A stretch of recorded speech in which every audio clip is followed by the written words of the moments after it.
Sahana Bhavatu Sahano Punaktu Saviryam Karvavahe Tejasvinavadhitamastu Mavid Vishabahe Om Shanti Shanti Shanti. Kata Upanishad 2, 3, 16. We are almost come to the end of this wonderful Upanishad, which Swami Vivekananda loved and wanted us to memorize and have that kind of faith, Shraddha, that is shown in the young boy Nachiketa when he, through the force of his intelligence and faith and daring, he could extract the knowledge of Brahman from the god of death. It's so wonderful. The 16th verse is 2, 3, 16. The nerves of the heart are 101 in number. Of them, one passes through the crown of the head. Going up through that nerve, one gets immortality. The others that have different directions become the cause of death. Here we have. Now, the word used is nadi, the subtle astral tubes. They cannot be seen with these eyes. Your ordinary nerves that carry the nerve impulses can be seen, and you have neurology, the whole science of neurology connected with the nerves and the brain. But these nerves, the spiritual nerves, cannot be seen with the naked eye. It needs a special type of perception. So before we can get into this, the explaining the verse, there is a little background. In the 14th verse, and also in the other verses, 2 verses previous to this, that it is said that that person attains Brahman year. Atra Brahma Samasnute. Attains Brahman year. Nothing is spoken about going, or nothing spoken about coming. That attainment is here and now. Now, this teaching is meant only for a very, you can say, elite type of spiritual aspirants. Those who have realized when the knots of the heart have become sundered, they realize Brahman here. These are the very few who attain what is called Jivan Mukti, freedom while living. Well, there are some who keep on diligently practicing over and over and again, but they are not of that same class of the first type of aspirants. So isn't there any liberation for them? Yes, there is a liberation. There is liberation. So this verse is for those aspirants who fail to attain that freedom while living here. They have to have attained something called a gradual liberation, krama mukti. There are other aspirants and other, you can say, they have not reached anywhere. They struggle and struggle and struggle, but then they have to be reborn to push forward their practices. So what about them? Well, the Upanishad, the commentator of the Upanishad says, they also need to be included in this kind of passage.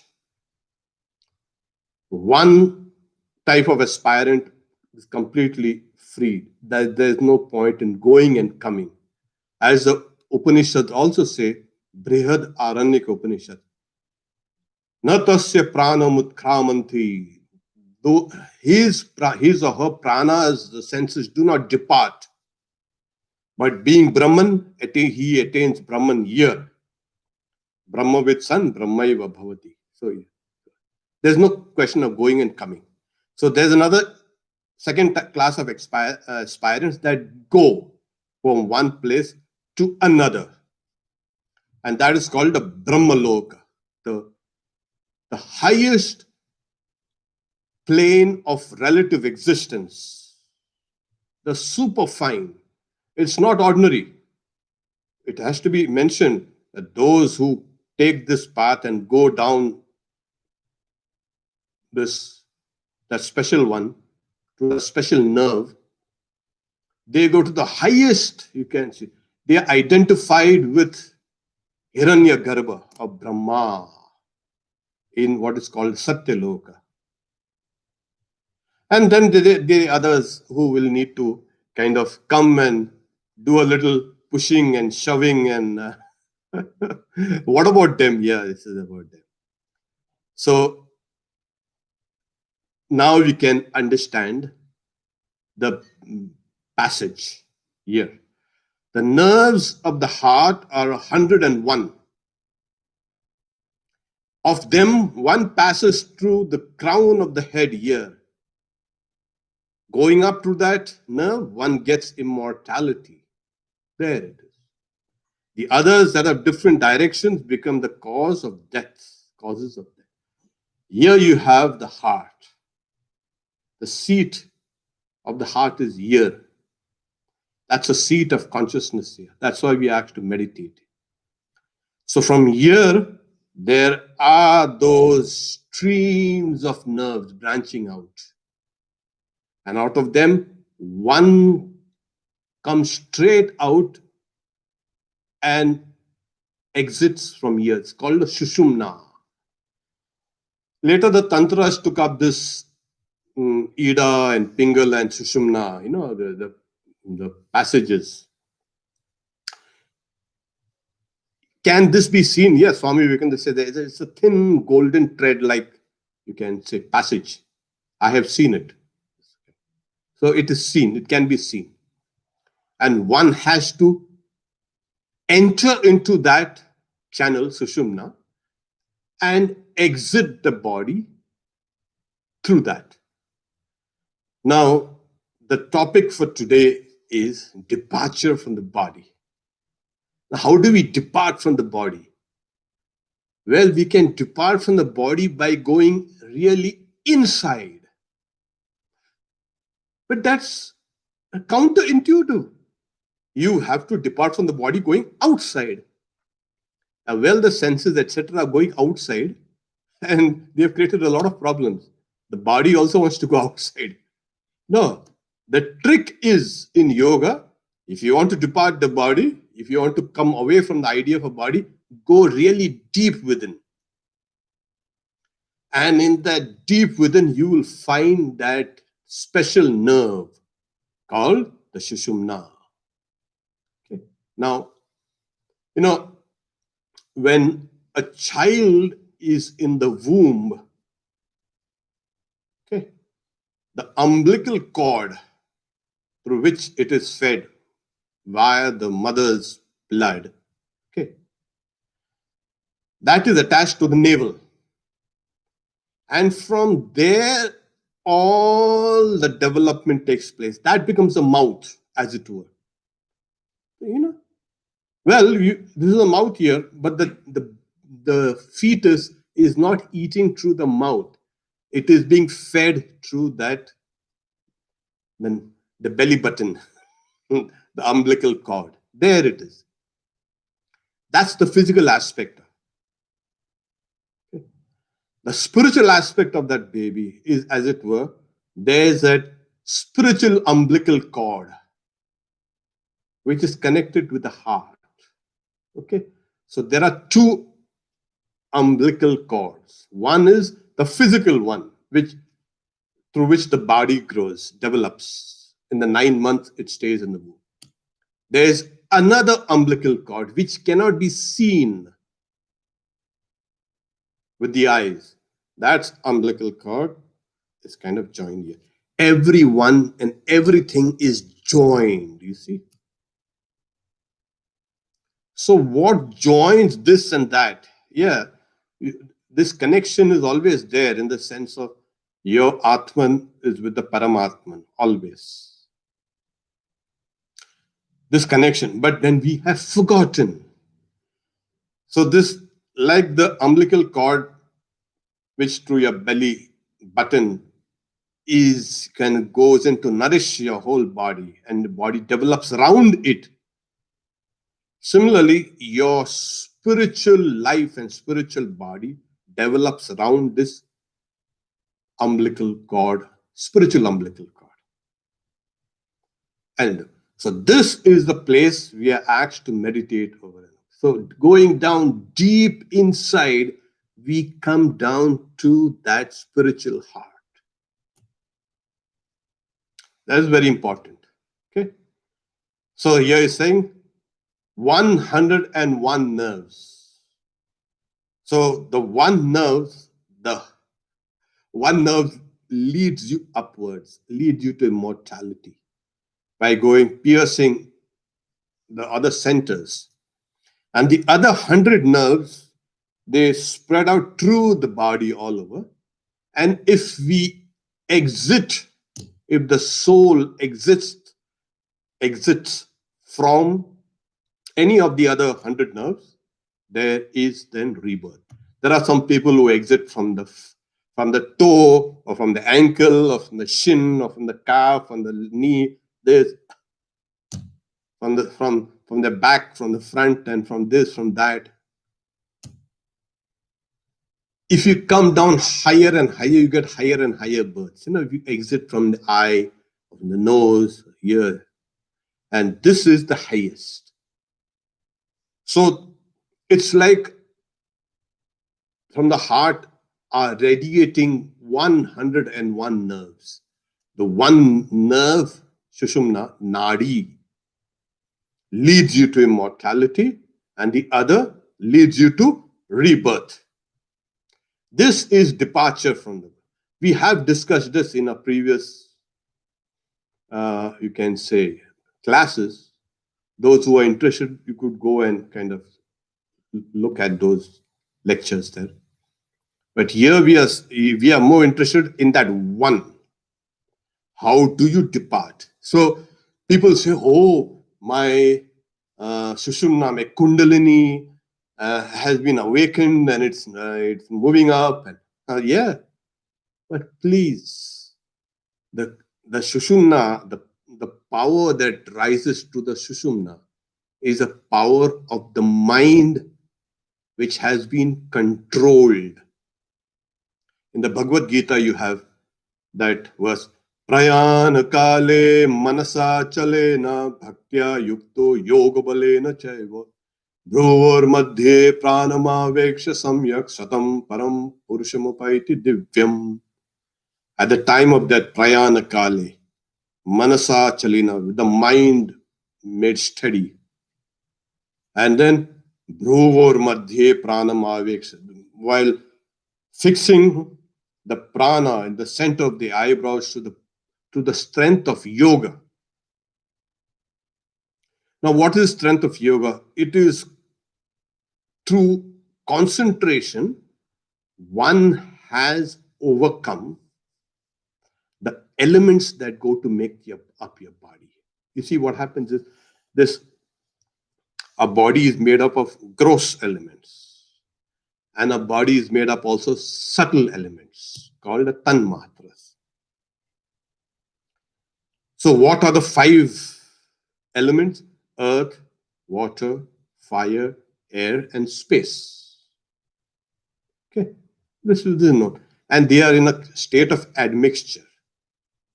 They are like, they're permuted and combined with all the other things. And this.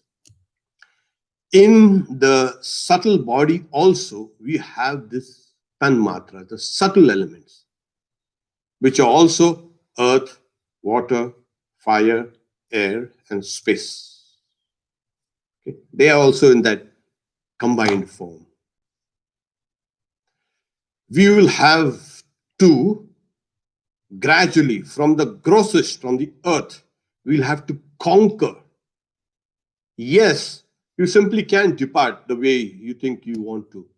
You can depart and attain immortality only and only when you can conquer the tanmatra, the subtle elements of earth, water, fire, air, and space.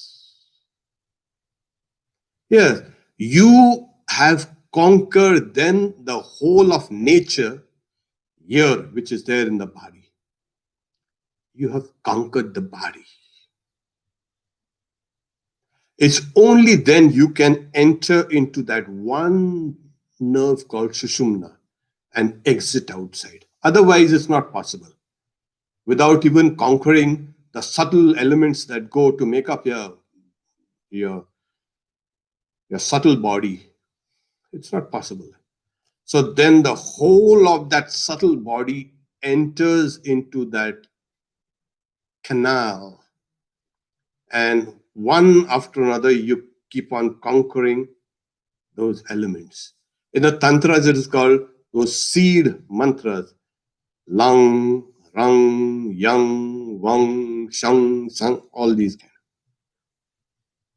But here it is just a practice of yoga, practice of concentration that you enter it.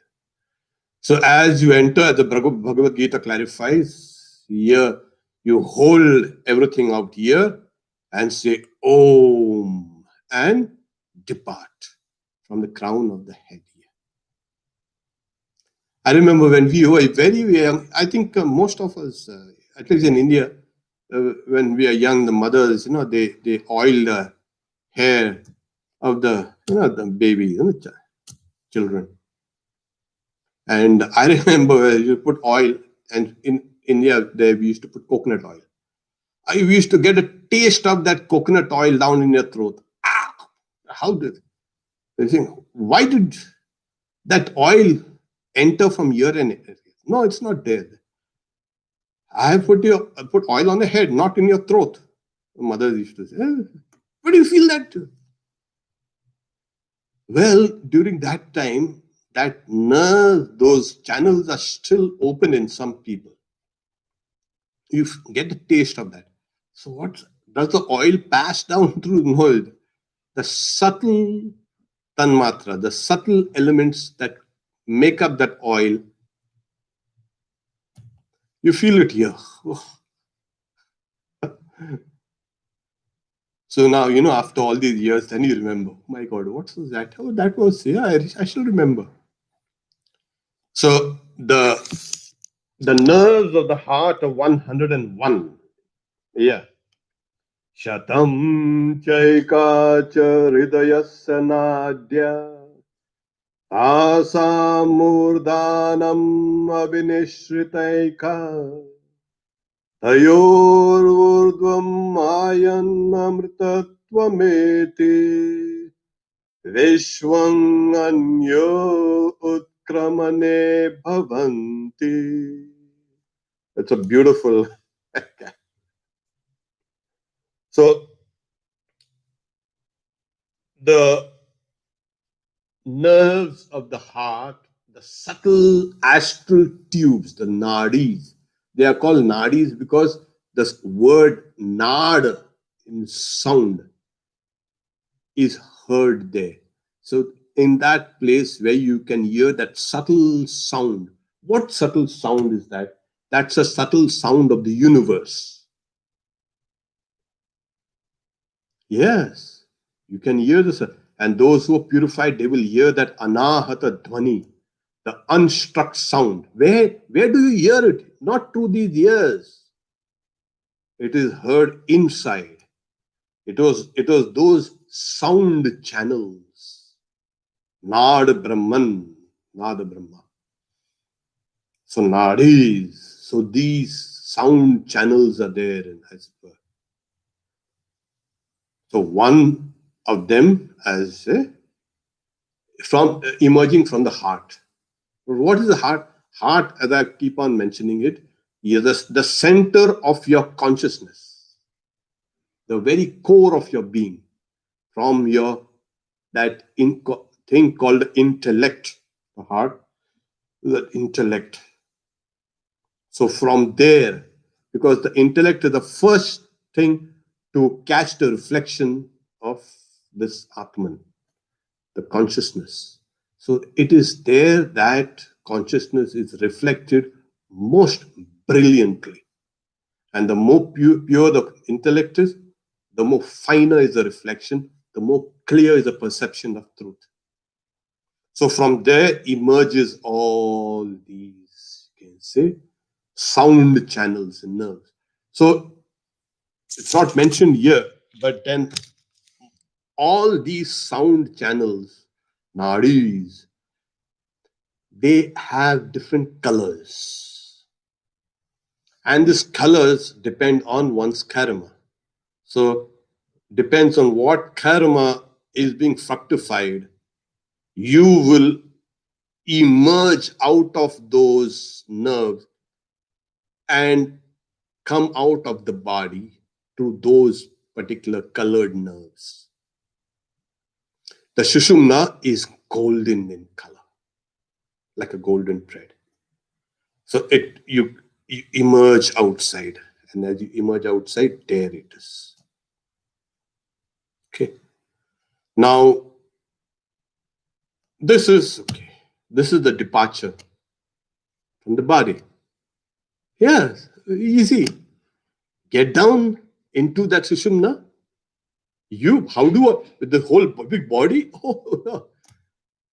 With your mind that has been purified and concentrated, you enter into that channel and start moving up. But of course, before that, you have controlled the subtle elements that make up the subtle body of yours. Because it's not only departing from the gross body, whatsoever. Your prana body and all these things, you're supposed to go out, leave everything. We think departure from the body, yeah, we departed from the body. Well, you have another two more bodies called the subtle body and the causal body. You have got to come out of that also. So this is how you come out of all the bodies, departure from the bodies. The plane has departed. Yeah, it's going to depart and they're going to arrive there. You depart from here, and where do you arrive? At immortality. One becomes immortal. This is the going, as it were. Where does that soul attain immortality? Yes, where there's a perception of truth, there is no night, there's no day, there's nothing. There's no hunger, there's no thirst. What you are experiencing is that state of highest relative existence called the state of the cosmic mind, the Brahman. That is the level of existence. And then you enjoy supreme bliss and then dissolve in that reality, absolute reality.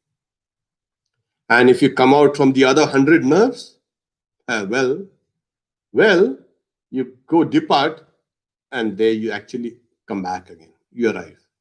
Again, you get into the womb. Again, you kind of from to the belly button to the button again, the same old thing. So get out of this mess.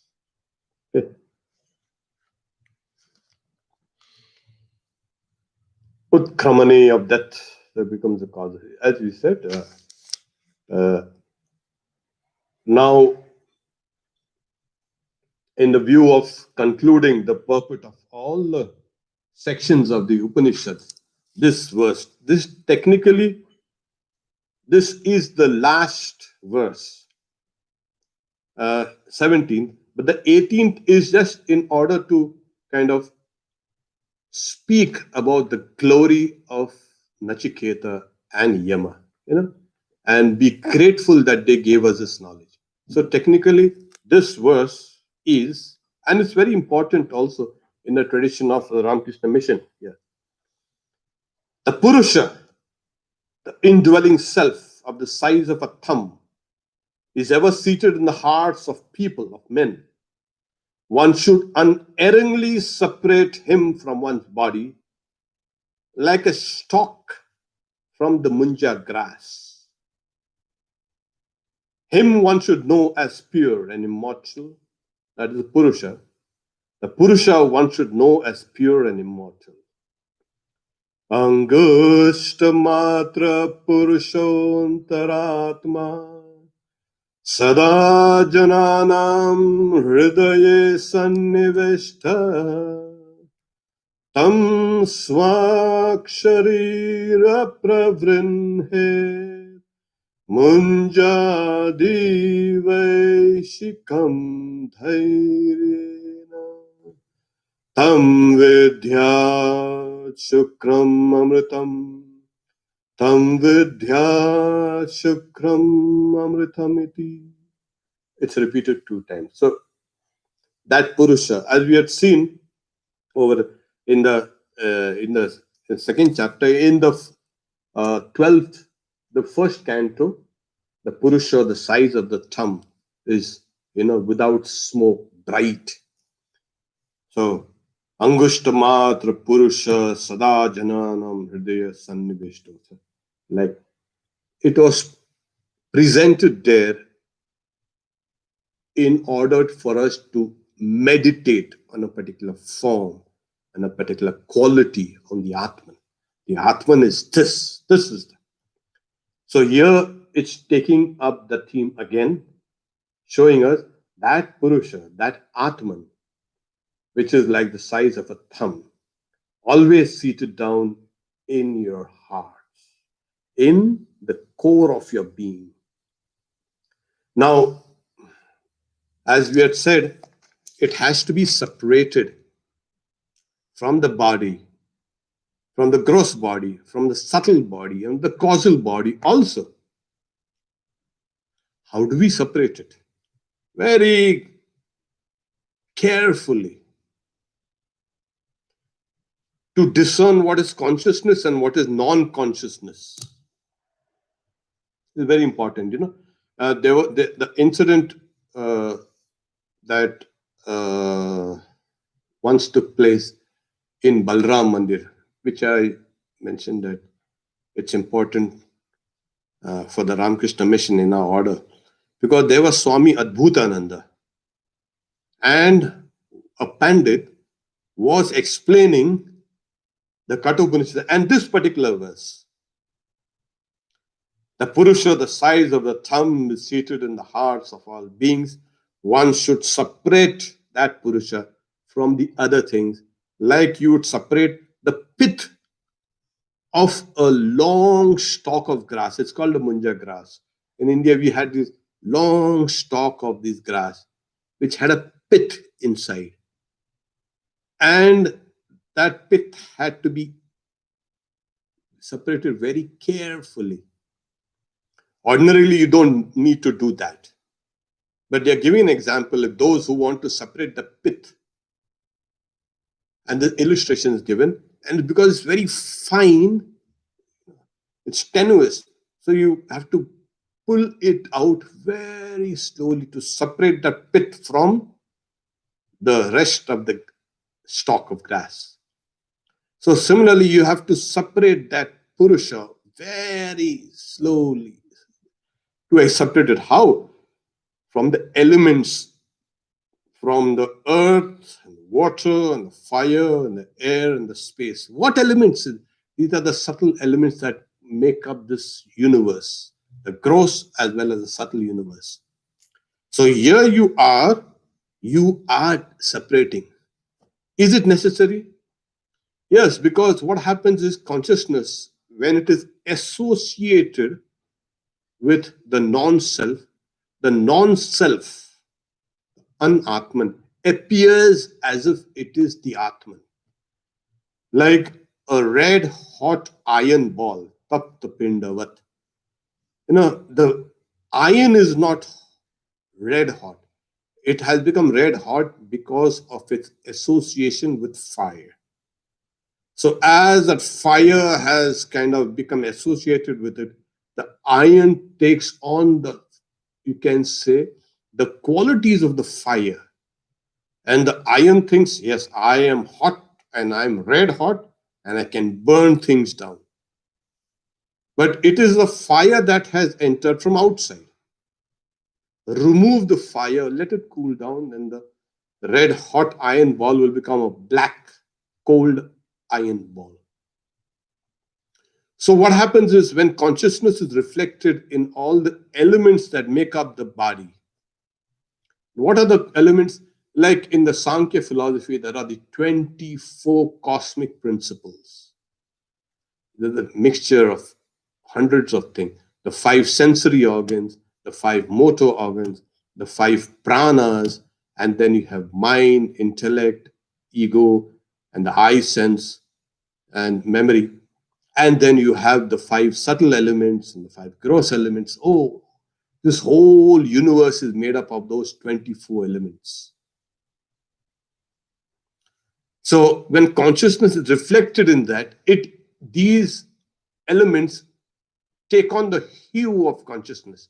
That's why people are searching consciousness here in the body, in the brain. They won't find it.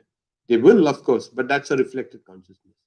Pure consciousness has got no relational, you can say, transaction with this. This appears to be alive and kicking because of that concept. So one has to be very careful and separate the non-essentials from the essential consciousness. That which is reflected consciousness from the pure consciousness. And as you keep on separating it, how do you do that? Well, this is it through the processes of yoga, as we have mentioned. Through the processes of concentration, the mind becomes extremely subtle and it can discern the true from the untrue, from the elements from the pure consciousness, and slowly.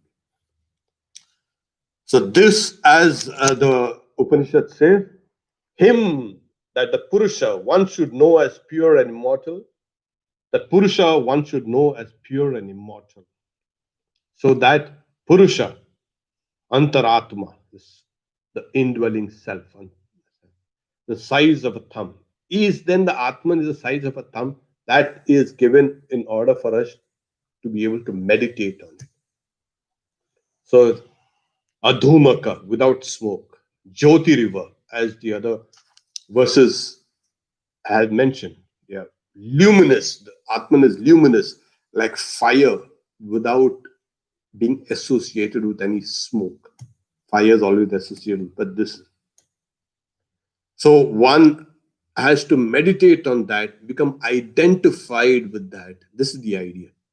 So as you keep on meditating on this Purusha, luminous Purusha, one becomes identified with that. And as one becomes identified with that Purusha, one can, as it were, drop away all other identifications that one had previous to this identification with the Atman. Right now, we are identified with the body. We're identified with this and this person and that person, with this food and that food. We identified hundreds of things. One has to separate oneself from all these things. Draw back. How do you draw back? Through yoga. Tam yoga mitim, that is yoga, as I say, when the senses, etc., are still, and the mind also is still, and the intelligence, the intellect does not flicker. That's the state of yoga. One has to be very, you can say, vigilant there. You're pulling it back in, disengaging with everything around, with the external objects, then from disengaging from the body, and then disengaging with the subtle body. And as you keep on disengaging, and what do you engage with? With your the root of yourself, the consciousness, the Purusha. Purusha Purnamiti Anena. So that which fills everything, that is there in the depths of your being. So know that, saying to be pure and immortal, know that to be pure and immortal. 2 times it's repeated. So one has to separate this thing very carefully, like you would separate the pith of a long stalk of grass from the grass. Pull it out. Okay? This is the processes of yoga.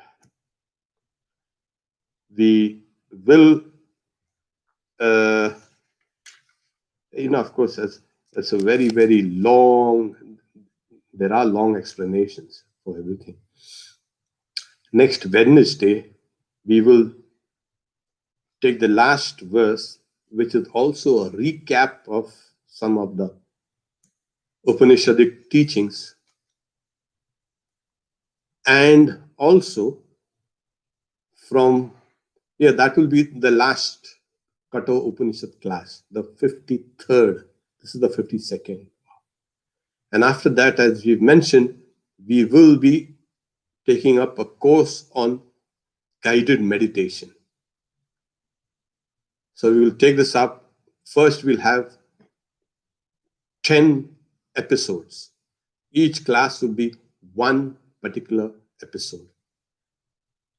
And we'll take one part of this yoga series. How do you sit down? How do you breathe? How do you meditate? How do you concentrate on these things? So it's a step by step. We'll stop here for today. So see you next Wednesday morning at the Katomi's class. As we know, most of us know, we have tomorrow the Bhagavad Gita class in the evening 7:30, and this evening we have the gospel reading by Swami Sarvadevananda. Are there any questions that we can? No questions. Okay. So we stop here for Om Shanti Shanti Shanti Harihi Om Tat Sat Shri Ram Krishna Arpanamastu. There's one question that came. When will you start the meditation class? November 18th, the 18th, Wednesday. I think that is 10:30, yeah. Of course, it will be live streamed and it will be there on the YouTube. We'll just go along with certain basic instructions on yoga, how to meditate. And I would like you also to participate. It's going to be an engaging, you can say, session. It's not sitting down and listening to me. You will also have to sit down and practice along with it. I'll guide you to that.